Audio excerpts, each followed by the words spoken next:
The caretaker position at Ashwood Lodge had been listed as temporary. The ad had said temporary. The property manager's email had said temporary. The contract Simone Adler had signed on a Thursday afternoon in late September, sitting at her kitchen table with a cooling cup of tea beside her laptop, had also said temporary. 6 months, utilities included, in exchange for light maintenance of a private estate north of Muskoka, while the owner decided what to do with it. Simone had not asked what the owner was deciding. She had not asked why the decision was taking so long. She had a box of books, a car that needed new brake pads, and a lease on her Toronto apartment that expired November 1st. She had signed the contract and started driving north the following Monday. The lodge itself was everything the photos had suggested, and nothing like what she had imagined. It sat at the end of a gravel road in a stand of birch and pine, a long, low building of dark timber and riverstone, with a covered porch that ran the width of the front face, and a dock extending 20 meters into a lake that had gone silver and still in October. The property manager, a woman named Mrs. Kowalski, who smelled of cedar and answered her phone on the first ring, had met her at the gate with a key ring the size of a small planet and a printed list of instructions. The boiler, Mrs. Kowalski said, was temperamental. The dock boards were soft at the eastern end. The generator in the shed needed to be primed before the first frost. There was firewood behind the kitchen, enough for the season, and the family had left behind everything in the kitchen because the owner had told the estate manager not to bother clearing it. The owner, Mrs. Kowalski added, as she pulled on her driving gloves to leave, would not be coming. Simone had said, "All right." She had meant it. She had wanted, for reasons she had not fully explained to anyone, not even to her sister, to be somewhere that was not the city, somewhere without the particular quality of silence that had settled into her apartment since March, which was not actually silence but the sound of a life that had contracted. She was 34 years old. She had spent 7 years as a hospital archivist in Toronto, and 4 years before that finishing a graduate degree in library science. And she was good at the work, and the work did not ask much of her lately. And she had looked at that fact one evening in September, calmly and without drama, and decided she needed to be somewhere else. She had been at the lodge for 6 weeks when the car came up the drive. It was a Tuesday evening in November. She was at the work table in the main room with the family's bookshelves, cataloguing what was there. Not because anyone had asked her to, but because the shelves were disordered, and the disorder bothered her and she was good at fixing it. The fire was going. She had a glass of red wine on the edge of the table. The rain outside had turned to sleet and was pressing in small hard grains against the south-facing windows. The boiler had decided to perform adequately for the first time in a week. Then headlights moved across the front wall. Simone stood up. She crossed to the window. A black truck had stopped in the drive, and a man was getting out of it with a duffel bag over one shoulder and his head down against the sleet. She was at the front door before he reached the porch steps. She opened it. He stopped. He looked up.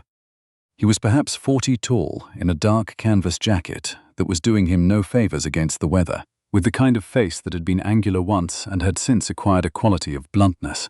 Not unkind, something that had been worn down to something more honest. His eyes were dark and tired, and they moved from her face to the interior of the room behind her and back to her face in a single contained sweep, the way a man looked at a place he had been expecting to be empty and was not. "Who are you?" he said. His voice was flat, not hostile, the voice of a man who was too tired to arrange his words carefully. "Simone Adler," she said. "I'm the caretaker. Who are you?" He blinked. He said, "I own this place." Simone held the door and looked at him and waited for more information. He didn't offer any. The sleet came down between them. "Mrs. Kowalski didn't mention a visit," she said. "Mrs. Kowalski doesn't know." He shifted the duffel on his shoulder. He looked at her steadily and with some effort, as though steadiness required work at the moment. "I'm not a trespasser. My name is Daniel Varga. I can give you Mrs. Kowalski's number, and she will confirm it." Simone already had Mrs. Kowalski's number in her phone, and a fairly clear sense of what the woman would say. The caretaker position had included a description of the owner. A Toronto developer, mid-40s, property inherited from his father, rarely in the region, and this man matched it in all the ways that mattered. "Come in," she said. "You're letting the cold in." He came in. He stood on the mat and dripped. She closed the door. He looked at the room, the catalogued bookshelves, the fire, the glass of wine, the lined yellow notepad where she'd been recording call numbers, and she watched him take it in without expression. The estate manager told me the property was unoccupied, he said. The property manager put me here in October, she said. 6-month arrangement. Light maintenance, she paused. Mr. Varga, when did you last speak with your estate manager? He was quiet for a moment. February, he said. Simone absorbed this. It's November. I know what month it is. I only mean. I know what you mean.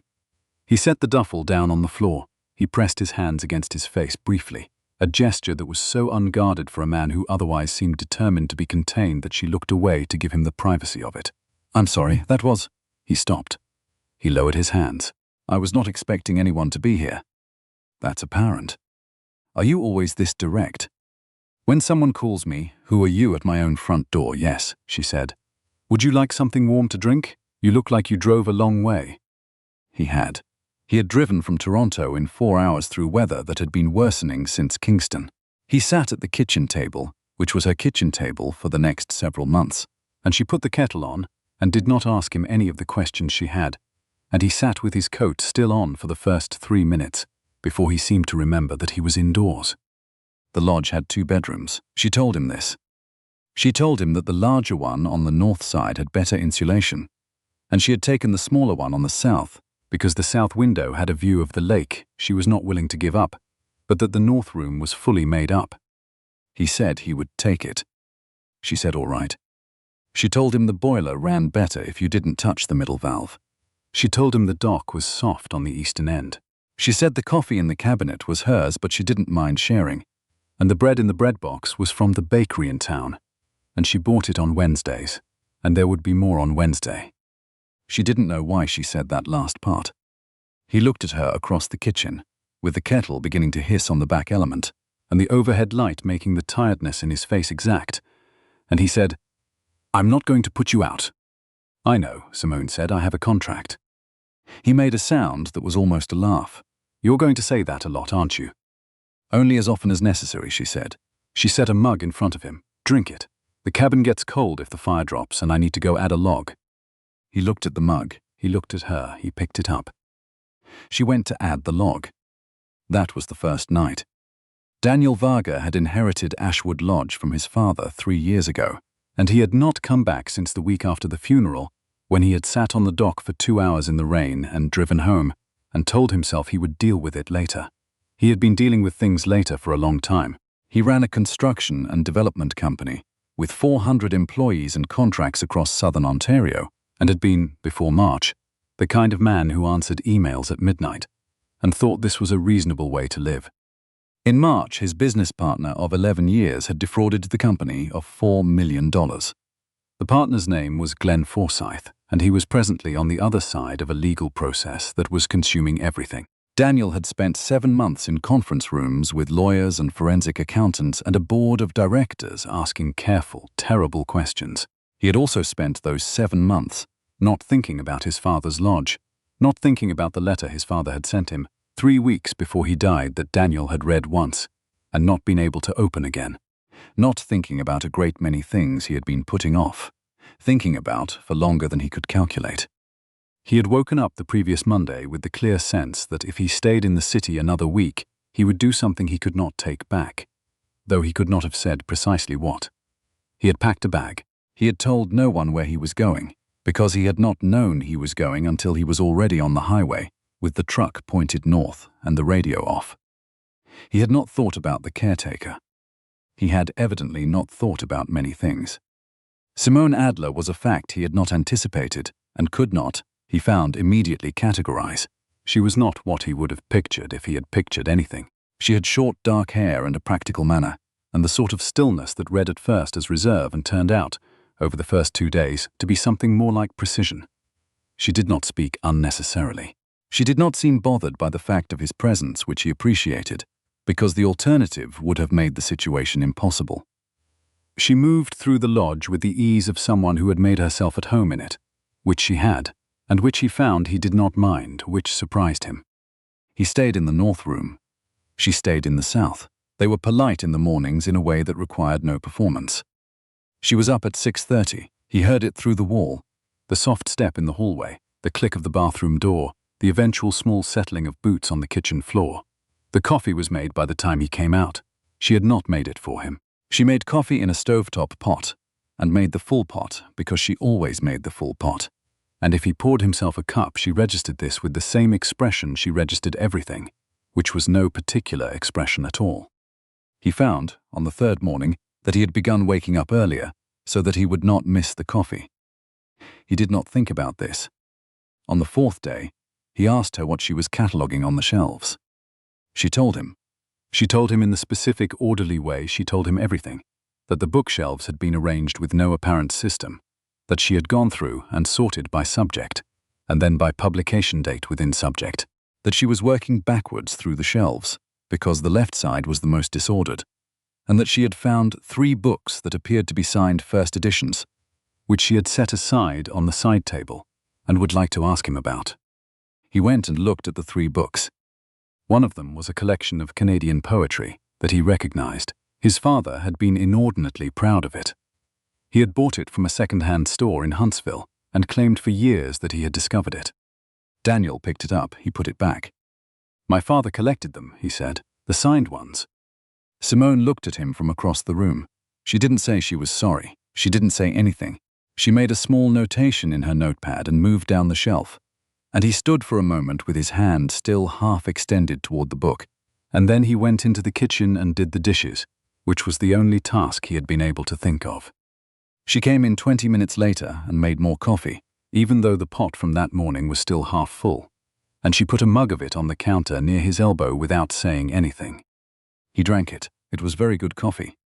By the end of the first week, they had developed a kind of pattern without discussing it. She cooked in the evenings. Simple things the way a person cooked when they were cooking for themselves and did not see the point of elaborate production. A pot of soup, a skillet of potatoes and eggs, pasta with things from the cabinet she had organized on arrival.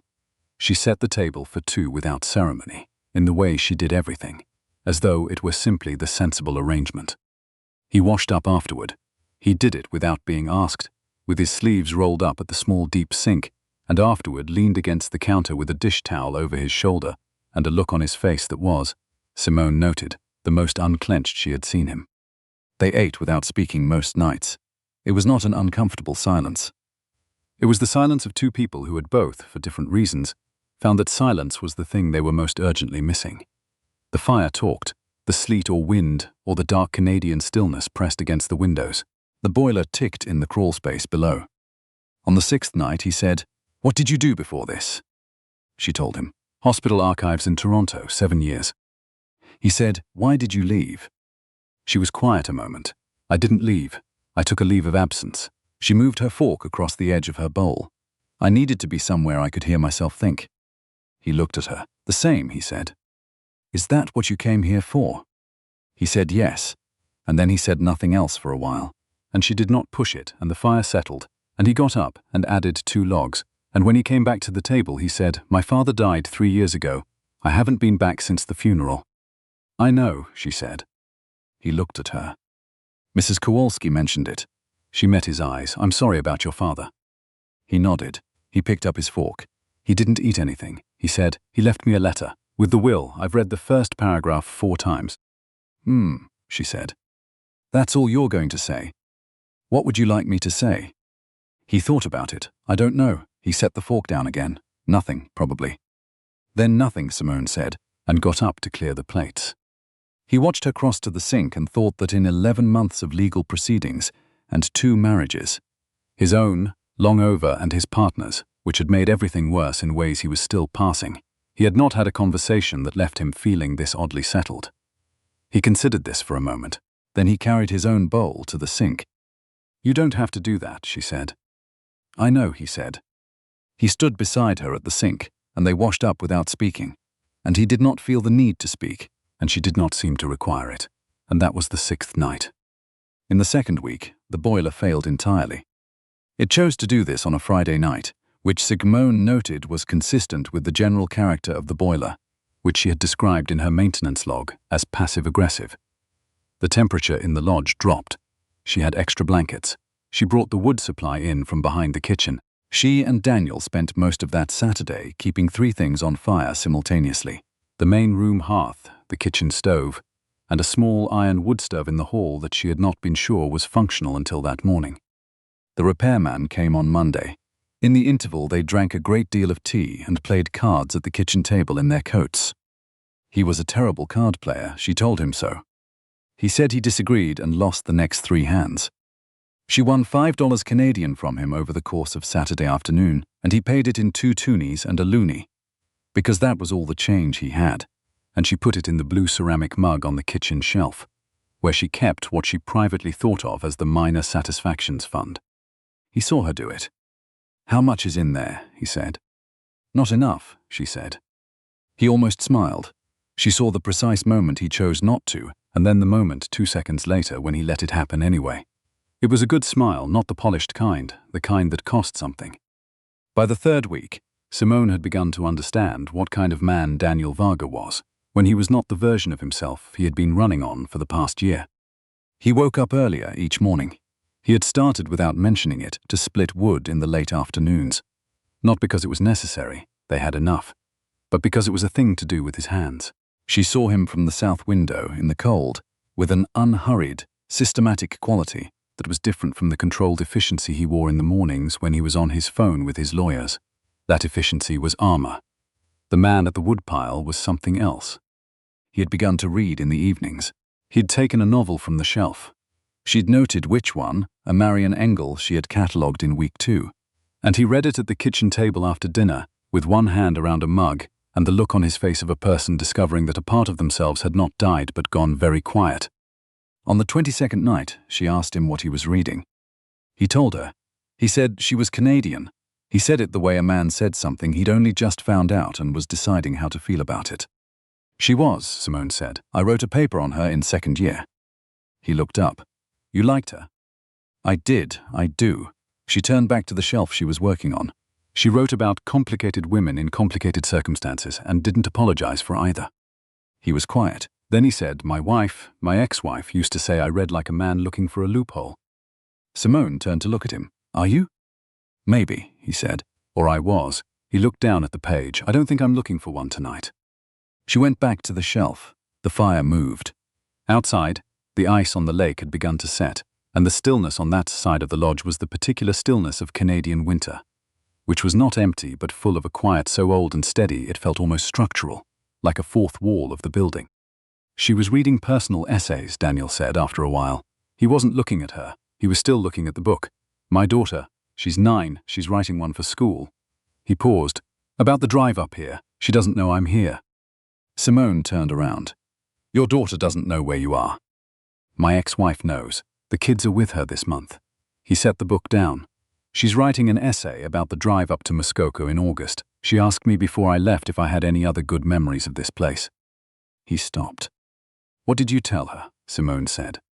"I told her I would think about it." His voice had changed register in the way a voice changed when a person was forcing themselves to be accurate. "I have been thinking about it for 2 weeks, and I have not called her back." Simone looked at him for a long moment. She put down the notepad she was holding. She said, "Would she like a voice memo? She could hear your voice while you tell her for the essay." He blinked. "What?" "If calling is hard right now. A voice memo. She could listen to it while she's working. 9-year-olds like hearing their parents' voices. She would know you thought about it." He was very still. He said, "I hadn't thought of that." "You can record it on your phone." She picked up her notepad again. "It does not have to be long." He picked up his phone. He looked at it. He set it down again. He said, "Simone." It was the first time he had used her name and they both noticed it. "What would I say?" She thought about it. "What's a good memory of this place?" He was quiet for a long time. Then he said, "My father used to take me fishing at 5 in the morning." He was not a patient man in any other context. At 5 in the morning on that lake with 2 rods and a thermos, he had all the patience in the world. He paused. "I have not thought about that in years."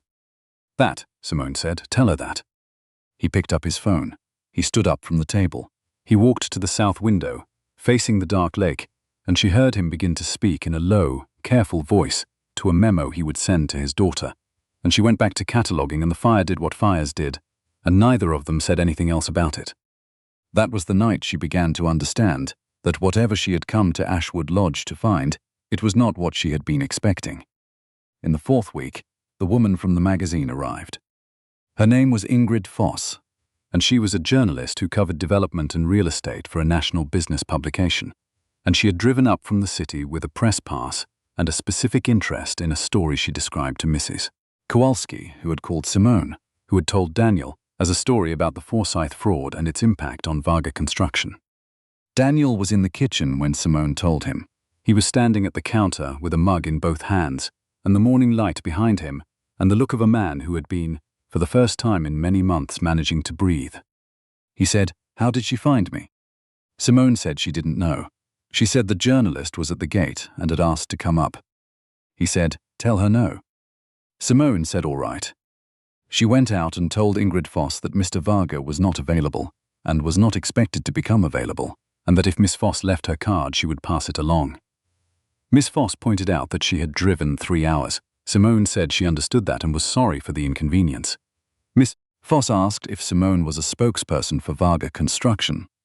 Simone said she was the property caretaker.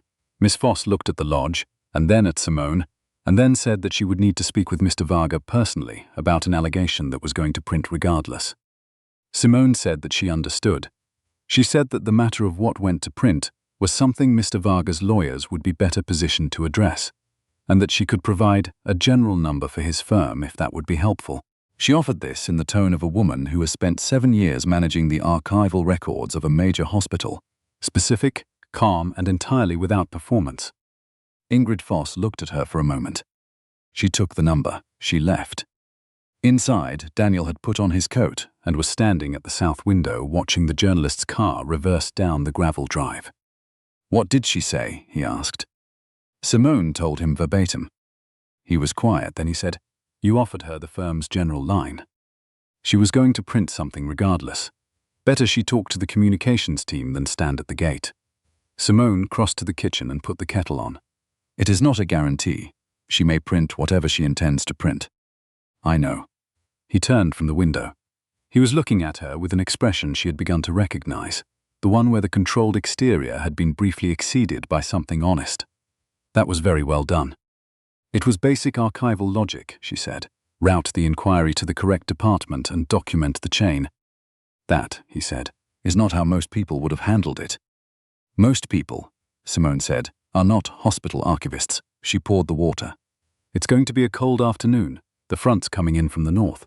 She set a mug on the counter near him. "You should call your lawyer before she files anything." He called his lawyer. He did it from the main room while she worked, and his voice, when he was in lawyer mode, was precise and quiet in a way that was a different kind of precise than the way he spoke to her, closed down, careful about every syllable. When he came back to the kitchen, he sat down and looked at his phone and said, "They've been managing it. There was apparently a development last week I had not been briefed on." "Is it good or bad?" "Cautiously good." He set the phone down. 3 weeks ago I would have said there was no such thing." Simone didn't say anything. She put a plate of toast in front of him. "You don't have to feed me," he said. "I made too much," she said, which was not true, and they both knew it, and he ate the toast without further comment. That evening he said, "Simone." She looked up from the shelf. He said, "My daughter called me back." He was looking at a spot on the floor between them. She listened to the voice memo 4 times. She says she wants to include the fishing story in her essay. He paused. She wants to know if she can come see the lake. Simone set her pencil down. "What did you say?" "I said I would ask." "I'm asking." She held his gaze. "She's your daughter, Daniel. You don't need to ask me." "You live here too," he said. "For another 4.5 months." She looked at him steadily. "But yes, if she comes up, I think she should see the dock. The ice is setting, and in the morning it does something extraordinary to the light." He said, "She would like you." "She hasn't met me." "I know," he said, "she would still like you." The last week of November, his daughter came up with her mother, his ex-wife Celia, who was practical and uncomplicated in the way that long-over things sometimes became. For a single Saturday, Simone made a soup from what was in the cold room. She set the table for 4. She showed the girl, whose name was Addie, and who was 9 years old, and had her father's dark eyes and her mother's sure-footedness, the ice along the shore. Addie wrote 3 sentences for her essay standing on the dock in the cold, in a notebook she kept in the front pocket of her snowsuit. At the door, Celia said to Simone quietly, while Daniel walked Addie to the car. "He hasn't looked like that in a very long time." Simone said, "Like what?" Celia looked at her, like he remembered why things matter. She pulled on her gloves. "Whatever you're doing here, don't stop." Simone said she was just the caretaker. Celia gave her a look that said she did not find this convincing and got into the car. In December, a letter came. It had been forwarded from Daniel's Toronto address, postmarked before he'd left the city, and Mrs. Kowalski had included it in the supply run without comment. It was in a white envelope with his father's return address, which was the address of the lodge, because his father had lived here after retirement. It sat on the kitchen table for 2 days. Simone did not mention it. She registered its presence the way she registered everything, without editorial, without pressure, and she went about her work. On the second evening, he picked it up. He stood with it in both hands in the way she had come to recognize. The slight change of weight, the stillness before a difficult thing. She was at the bookshelf with her back to him, and she stayed there. She heard the envelope open. She kept working. She heard him read. She heard him set the pages down. She heard the small sound of a man who was not going to make a larger sound, because he had spent a great deal of his life learning not to. She put her pencil down. She went to the kitchen. She put the kettle on. He was sitting at the table with the letter in front of him, both hands flat on the wood on either side of it. She made 2 cups of tea. She set one beside his right hand, and she sat across from him, and she looked at the window, which was black with winter outside, and said nothing. After a long while, he said, he knew. He was not looking at her. His voice was very even and very quiet, the way things became quiet after they had been difficult. About Forsyth. Not specifically. He just knew something was wrong in the company. He wrote to say that if I ever found out I was surrounded by people who were not who they appeared to be, I should know that there were other people in my life who were exactly who they appeared to be. He stopped. Simone drank her tea. She kept her eyes on the window. He said, Daniel continued, that I was the kind of person who didn't let people in close enough to hurt him, and that he was proud of me for that reason and sorry for me for the same reason. The fire made a small sound. He was right, Daniel said. Simone set her mug down. She looked at him. He was looking at the letter. He was not always an easy man, he said. We were not always good with each other. He pressed his thumb against the edge of the page. But he drove 3 hours to see me play in a regional hockey final when I was 16 and said nothing about it afterward, except that I should have shot higher in the 3rd period. Simone said, Did you win? He looked up. What? The game. Did you win? He blinked. Then slowly something moved in his face. Yes, he said. We won. He said it the way a person said a thing that had taken up too long being heavy and had just momentarily released some of the weight. We won 5-3. Then the advice about the 3rd period, Simone said, was sound. He looked at her for a long moment, and then he laughed, a real one, not the almost sounds he made sometimes, but an actual laugh, the kind that was slightly startled by itself, that came from a place that had been closed a long time. It lasted only a few seconds. When it ended, he pressed one hand briefly over his eyes. She looked at the window again. Simone, he said. She looked at him. Thank you. He said it without ceremony.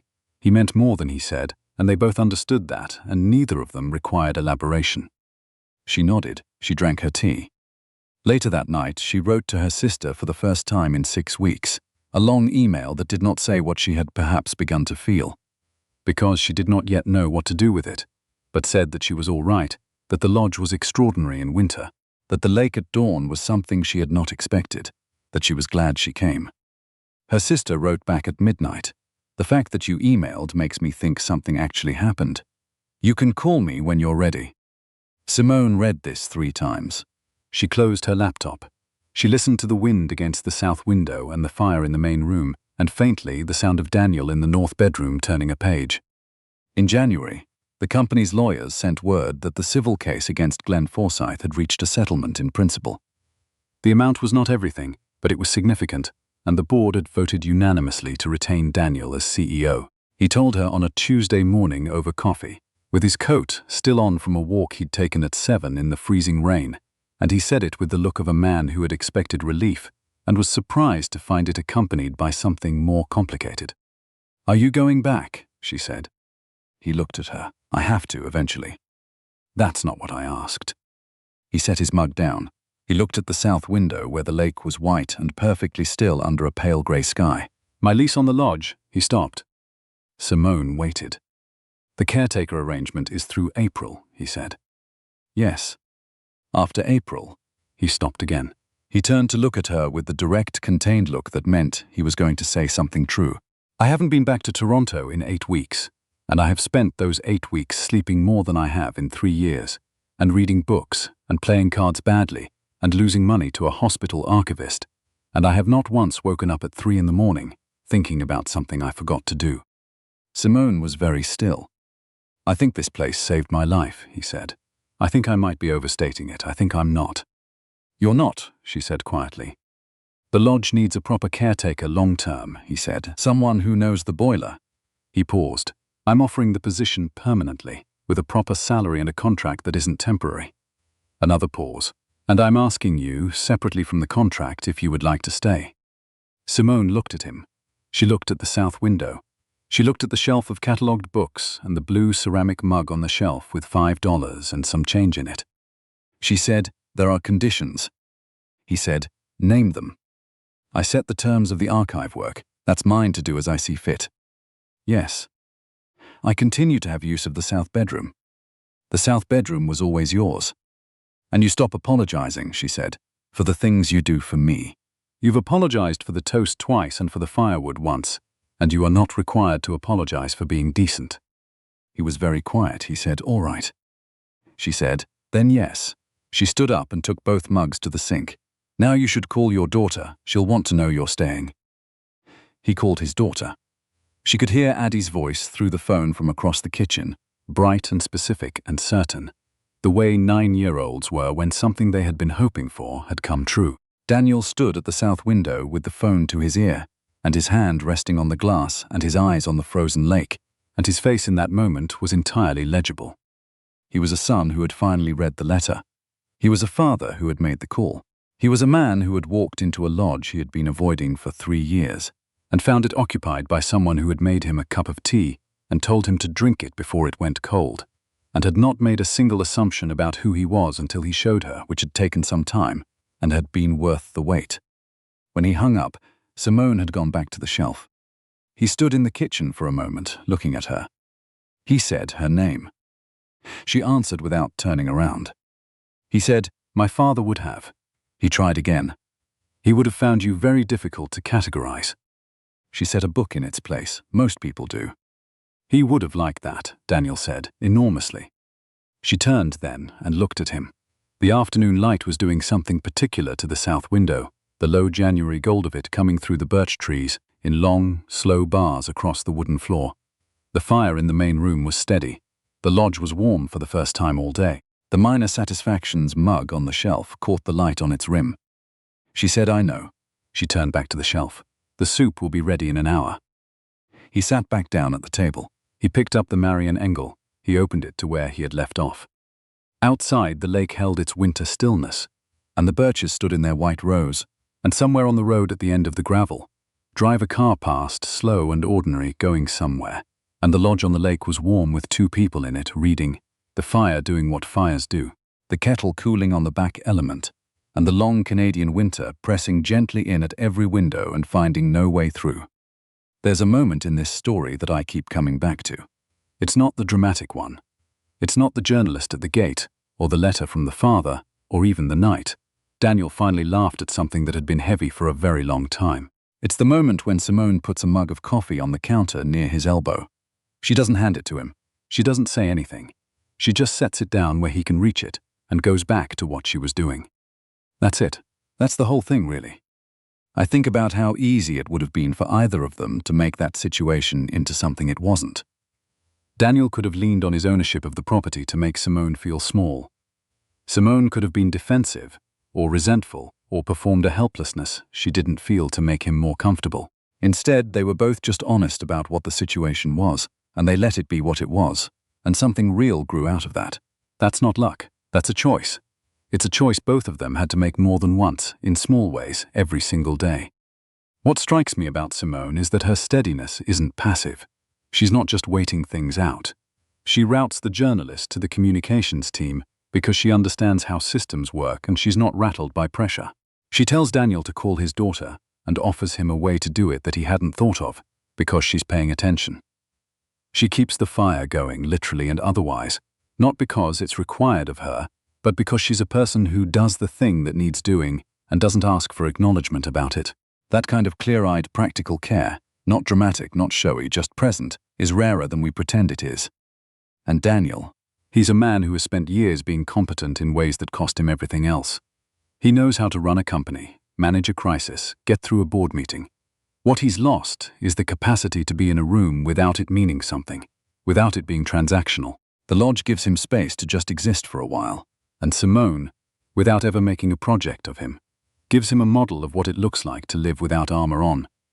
He watches her set a book on a shelf and make a notation in her pad, and he starts to remember that he used to do things just because he wanted to. He starts reading again. He calls his daughter. He opens the letter. The letter was always going to have to be opened. His father wrote it knowing that. Some things we can only receive when we're finally still enough to hold them.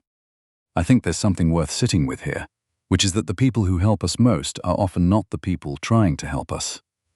They're just living honestly, near us, and something about that proximity does the work. Simone didn't fix Daniel.